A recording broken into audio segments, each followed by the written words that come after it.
Tight end is a barren wasteland this season and completely falls off a cliff after the top three studs. That doesn't mean we won't have plenty of opportunities to strike gold, though, especially late in the draft. I'm Dave Loughran with Awesemo.com, counting down your top 3 under-the-radar tight ends to keep on your radar for the 2021 season. But before we start, hit that thumbs up, subscribe to the channel if you haven't done so yet, and let's dive into it. I know. Chris Herndon again. It sounds crazy, right? And it probably is. But as the tight end 28, I simply can't ignore him given all of the changes that have taken place in New York. Zach Wilson is an NFL-ready quarterback who will obviously start from day one. The Jets made more improvements to their offensive line, trading up to draft Elijah Vera Tucker in the first round. And most importantly, Adam Gase is gone.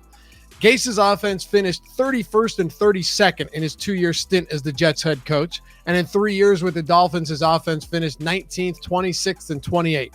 It's hard to believe that Robert Saleh and Mike LaFleur won't be able to bring dramatic changes to the organization right away, because it literally can't get any worse.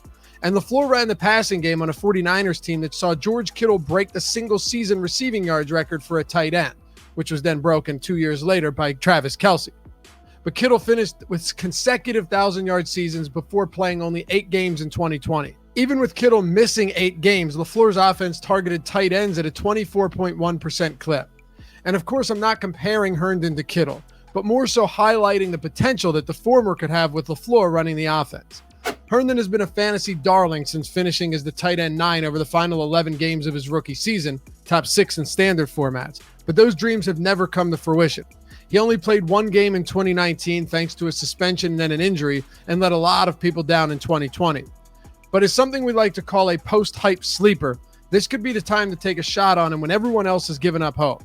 Herndon is completely free, even if you're drafting him in a tight end premium or 2 tight end league where he could pay huge dividends at the end of your draft.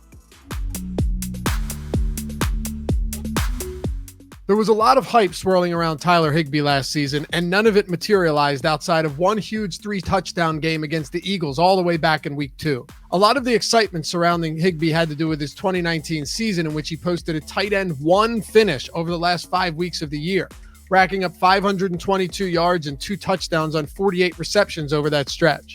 Gerald Everett played only 6 total snaps in those games, though, either inactive or extremely limited when he did dress on game day. Everett is in Seattle now and could be a great late-round value himself, but Higbee benefits the most from his departure.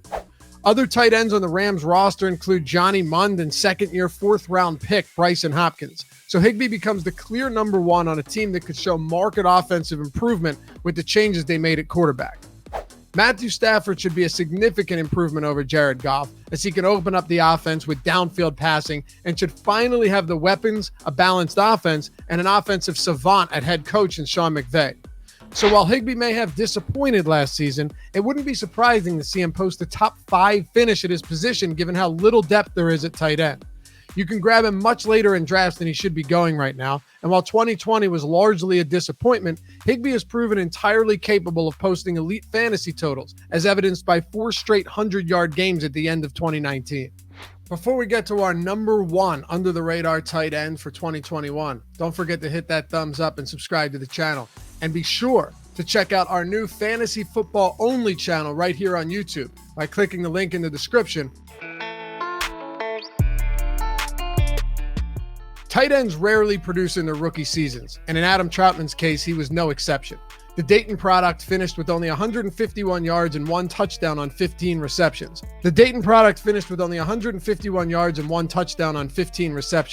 But hauled in 94% of his 16 targets and played more than 33% of snaps in a crowded tight end rotation. The Saints spent day 2 draft capital on Trautman in 2020, and it appears they plan on using him sooner than later. The departure of Jared Cook and Josh Hill void 70 targets and 8 touchdowns from last season, while Emmanuel Sanders' move to Buffalo leaves an additional 82 targets to get soaked up somewhere. To be fair, Sanders would have seen fewer targets last season if Michael Thomas was healthy for more than half of the year, but the Saints still lost 2 key pass catchers and 2 of the 3 tight ends that played 350-plus snaps last season. Trautman is no guarantee to produce just because he's the top tight end option on a team that's pressed for weapons outside of Thomas and Alvin Kamara, but all the stars are aligning for him heading into the 2021 season. He has the athleticism and the blocking ability to be an every down player and could be the third option on a Saints team that loses Drew Brees to retirement but should be starting a gunslinger in Jameis Winston, who oozes with fantasy potential. Winston is a clear downgrade to Brees as an actual quarterback, but he could be a legitimate upgrade for fantasy based on his style of play, assuming Taysom Hill isn't the week 1 starter. Winston is a volatile quarterback who pushes the ball downfield and makes plenty of reckless throws that result in interceptions, but also in high-scoring shootouts. We could see Trautman improve immensely upon his quiet rookie campaign, and with a 12th round ADP as the tight end 15 at a barren position, you're taking on virtually no risk and all upside. Thanks for watching, and be sure to head to Awesemo.com for all of your fantasy football needs. We'll catch you back here on the next one.